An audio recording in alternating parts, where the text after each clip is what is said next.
qabadde yookaan obboleessa biyya kanaa qabaddeeti miti kaniin na dhufe. Okay. Inna yoo an fakkeenyaaf haadha warraa kiyya yoo kawaniif gallu taate an dhaqee dura haala mijeeffadhee kun amma fakkeenyaaf alhamdulillah hojii argadhee bakka hojii dhufee hojii sirreeffadhe fakkeenyaaf obboleessi keenya Abdii mucaa Jimmaa Abdii san gaafa biyya Bahareen deemu Qatar jira. Inni gaafa san haati warraasaa dura jirti. Waa hunda haala mijeessitee eeguu malte. An ammoo fakkeenyaaf takkaa isiin duran jirtu takkaan isii duran jiru. Gaafa suudiyoo fudhattee hedduu yoo akka argitu taate ilma dhiiratti baay'ee ulfaataa ture haalli biyya Saudi Arabiyaa keessattu. Ijoollee Oromoo isinuu kun argitanii haga imilmaan illee buusuu fi geessan jechaadha. Miidiyaan kanarratti. Ilmi dhiiraa yeroo san hojii hin qabu.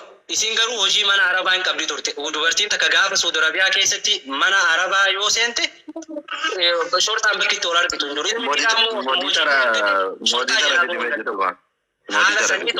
Okay, haala saniitu akka ankee biraa galu na godhe isillee san booda hin turre yoosuma na jala galtee jechaadha. Gaafa deemnullee yaa haalli biyya keenya eenyu nu hin beeka nuuf hin mijanne kaanee biyya ormaatti deebine. Fakkeenyaaf dubartoonni baay'een ilmoo isaanii biyyatti dhiisanii deeman gatanii haadha irratti haadha isaanii osoo jaalatanii atillee haadhatee osoo jaalattuu dhiiftee biraa deemtu. Akkasuma abbaa manaallee dhiisanii namoonni baay'een jechaadha ati ni beektaa keessattuu garaa keessan waan baramaadha. Haati manaa abbaa manaa biyyatti dhiiftee biyya hambaa deemtee dalagateetti deebi'uun ilmaan siitii wajjin abbaan manaa haadha manaa deemuu yaadam haqiiqatti kadoo abbaan marjetti akka qoosaatiif oolumaan taphatuuf ol gaafanne malee haadha manaa biyya alaa erganii dhiirri biyya taa'urra dhiirri akka kan kee kana maaliyyuu haa ta'u maal ofii isaatii deemee isin biyyuma abbaa ofii keessa teetteetumaan inni waan argatee irratti ofii dalagatee itti galu wayya kun waan sirriidha. Allee jechaaf akkasumatti naaf adeemsistuuf si gaafadhe malee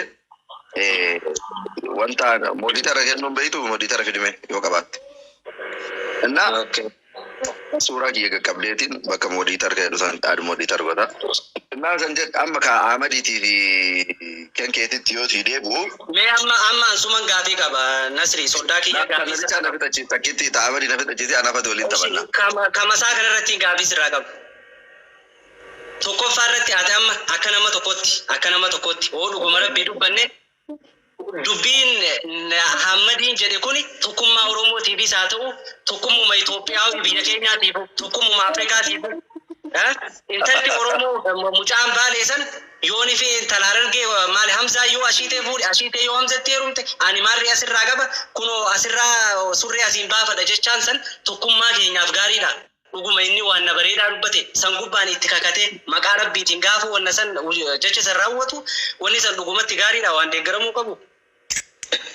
Amma mataa dubbiititti yoo si gabaabsu kalee galgala nama 5,000 fo'ii ture giseenoo mana Ahmadii turre. Kanaaf maaltu akka ture beektaa?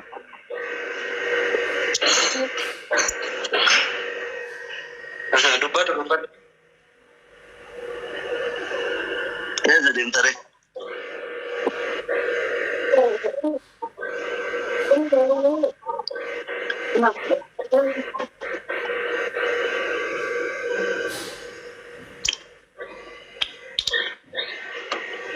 Innaa kaleessa mana Hamzaatetti turree Hamzaadhaan ijoollee bu'aasiin jettillee yoo jiraatte akkuma takkas miira keessa galtee fuutuu fi halaalatti akka seentaniin malee akka qiimitti garatti hin qabattu afooyituu jedhe jennaan Hamzaan ani garaa qulqulluudhaan Hamzaan wallahi jedhe asli galchifee harkisan asli qabee harkisoon. Innaa kaleessa Hamzaan garaan kiyya akka ilkaan kiyyaa kana addaataa annama waanaan jedhe kamiyyuu afooyinaa lillahi jedhe inni nama hundaaf afooyitu jedheera soddaan kennaa addisiin jecha. Dirlee kan jaartii ta'ee dabala dhukuna mucaan maraatee turre baabataa jira.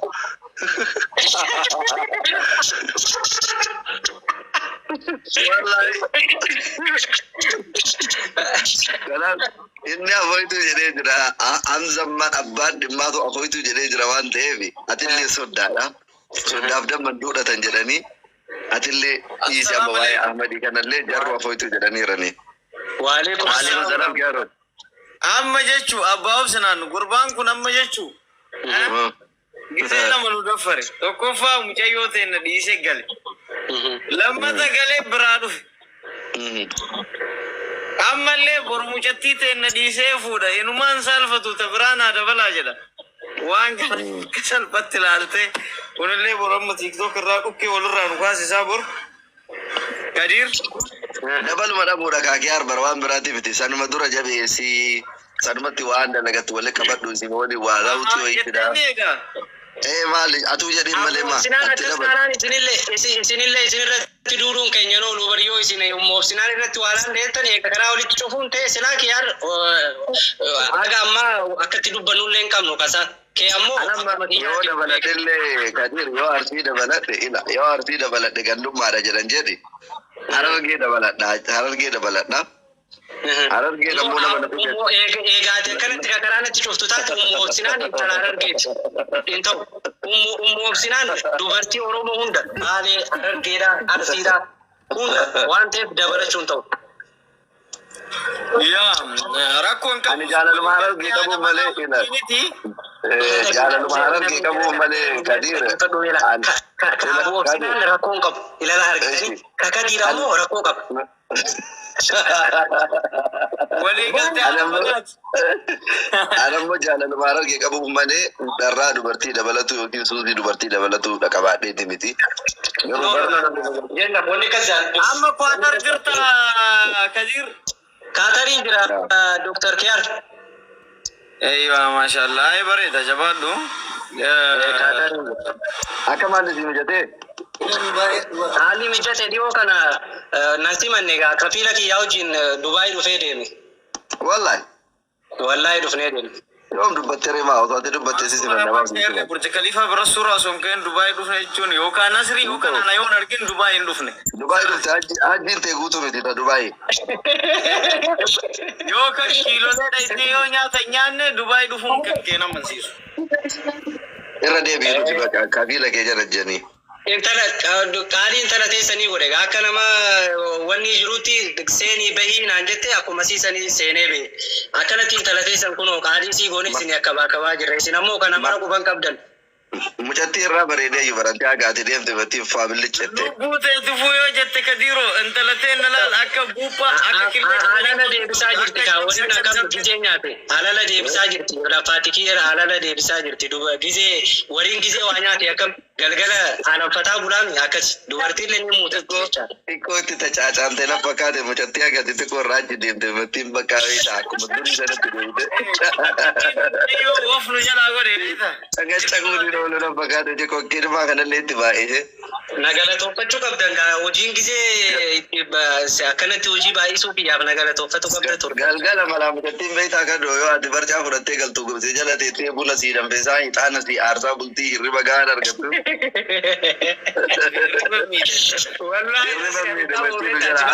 Caati wallahi yoo xiqqaati ji'arraa afaa guyyaa qamoo qaba malee jimaan qamoo wallahi.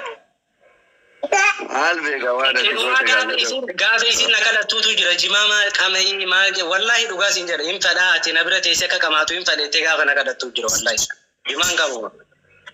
Lazima ka yoo qamaate mirqaantee du'aa gootaa fi waadaa meeqa galtaa sa'aatii mirqaantee Nadiri ati dubbii nagarree bar inni gaafa caatii qame alatti gadi fiiga sii galee ati yoo na bira teettee qamaate dasna jedha yoo as teettee qamaate qame yoo kan yoo ala baate ala qamaateen galinidha dubbiin. Eega maal taate gala kaannichi yoo wale qabu. Malee kamaanaan sanuu Finfinnee keessatti mee ilaalle waa meeqatu bada. Amma ajandaa gara ila dhaggeeffadhu kiyyaar akka ati itti fiigaa dhuftillee argee jira ila dhaggeeffadhu mana kiyya takkaan dhufin har'aan tana namni ganda keetii tuqamnaan mana kiyya dhuftee mana kiyya takkaa kan dhufin jecha. Namni ganda kiyyaa nama ganda keetiin jedhiin nama sodaa keetii nama namaan taate akkasii jedhamu. Kiyyaar sodaa walirra qaqqabnu ila dhaggeeffadhu amma Ahmadiin wanna ka ila waan amsaan dhiifama gaafatuutiif kanaa miti. Ahmadiin jecha san jechuudhaaf ilmi Oromootiif intalti Oromoo wal fuuchuudhaaf Ahmadiin jecha san dubbatuu qaba. Just for funny. Ko anya kan akbara warra media aditti. By the way, waa takka jira. Abu Absanaan maalish waa takka jira sii galee. Amma fakkeenya ajandaan deengaddaa ka waa'ee Nasrillee jecha dhimma dhuunfaa Nasrii waan ta'eefillee wanni sun immoo waan tuqamuu hin qabne waa'ee mana Nasrii haasa'e. Saniif haasa'ine malee sii galaa miti waan haasa'amuu miti. mucaan amma qaallicha of duuba keette kun jechuu ofuma bakka bu'ee haase inni jechuu isa inshaa Allah mataa isaatiin lafatti gaggara galchii ukkee irraa naqi waan isa bichaa ilaalu waan beekumsa isaa ilaalu waan haasa isaa san ilaalu waan inni jedhe san hundaa kijiba isaa garatti gaddachaasa qabaati jecha kushaan kun mee surree sanuu osoo hin gahin yaarti qabadha sanuu osoo hin gahin amma laal sheekadiiriin kun soddaa kennaa beeka nama kabajinuu nama jaalannu maaliyyoo haa ta'u maal soddaan sodaadha jedhanii akka isaan namaanillee wal dhabanillee akka namni isaan jalaatu qulli akka isaan nama tokkoon barbaadna alaa kun laalitu kadiirillee jedhaa ture mucaa surreen waa baafatedhaa ture inuu amma laayifii dhufee jira laayifii jira amma seene akki laali hin baafataaf hin baafatu walumaa laallaa isin ammoo soddaan dhiisa ajenda akkanaa kana keessaa baa isin nama hojiiti biyya ormaa keessa jirtanii hojii keessanitti jabaadhaa intalateennallee nu jabeessa